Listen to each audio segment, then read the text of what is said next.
থালা বেগুন চুরি করবো কি দেখ, বেগুনগুলো একদম কচি। রোজ চুরি করে করে বেগুনগুলো যেন আর বাড়ে না, আমার ভালো লাগে।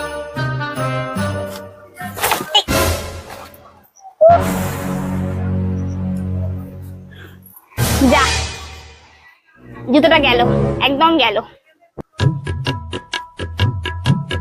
এই জুতোটা ছিল, আগের জুতোটা গু পাড়িয়েছিলাম তাই বাদ দিয়েছিলাম। এই জুতোটা ছিল, এবার 100 টাকা ধাক্কা। কি করব? ওই তো শীতে ঘরে ঘরে জুতো সাজানো, না কেউ কোথাও নেই। হ্যাঁ এই তো, এই জুতোটা ধরে নিয়ে আগে জুতো নিয়ে চলে যাবো। আর এ তো পুরো প্যারাখন, তো ফুল প্যারাখন। আর এইটা সেলাই করে যে পারবে পরবে। আমার